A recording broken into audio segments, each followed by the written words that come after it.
Welcome back to our channel. నాటుకోడిలో ఎప్పుడన్నా చిక్కుడు గింజలు వేసి పులుసు చేశారా? చాలా బాగుంటుంది. ఒకసారి నేను చెప్పిన విధంగా ట్రై చేయండి.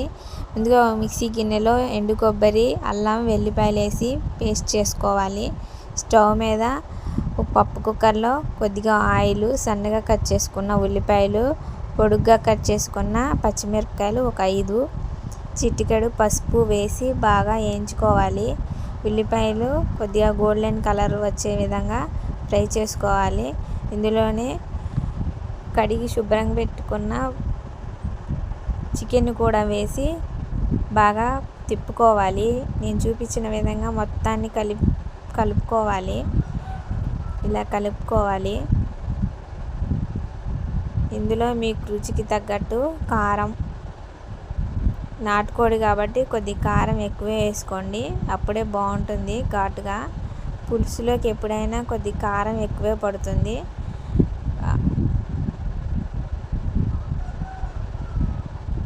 ఇందులో రుచికి తగ్గట్టు సాల్ట్, కడిగి శుభ్రంగా పెట్టుకున్న చిక్కుడు గింజలు వేసి ఇవన్నీ బాగా మగ్గే విధంగా మీడియం ఫ్లేమ్ మీద మగ్గించుకోవాలి. ఇందులో ముందుగా మిక్సీ పట్టుకున్న అల్లం వెల్లుల్లి పేస్టు, ఎండు కొబ్బరి వేసి పేస్ట్ చేశాక ఆ మిశ్రమం కూడా వేసి ముక్కకు పట్టే విధంగా బాగా కలుపుకోవాలి.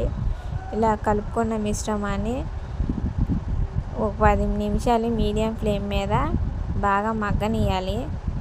మూత పెట్టుకొని మగ్గనిచ్చుకోవాలి. ఇలా మగ్గిన దాన్ని చూడండి, ఆయిల్ పైకి వచ్చింది.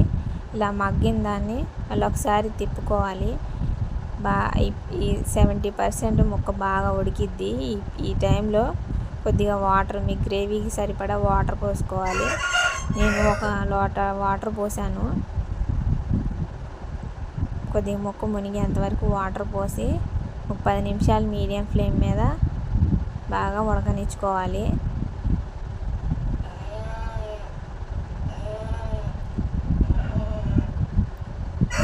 చూడండి, ఇలా ఉడుకుతుంది. ఇందులో గరం మసాలా వేసి ఒక 2 మినిట్స్ మీడియం ఫ్లేమ్ మీద ఉడికిస్తే సరిపోతుంది. చూడండి ఎంత చిక్కగా ఉందో. ఈ గ్రేవీ మీకు సరిపోతుందంటే ఇప్పుడే పని చేసుకోవచ్చు. అంతే, నాటుకోడి పులుసు చాలా బాగుంటుంది, టేస్టీగా ఉంటుంది. ఒకసారి ఇలా ట్రై చేయండి. నా వీడియో నచ్చితే ఒక లైక్ ఇవ్వండి ప్లీజ్.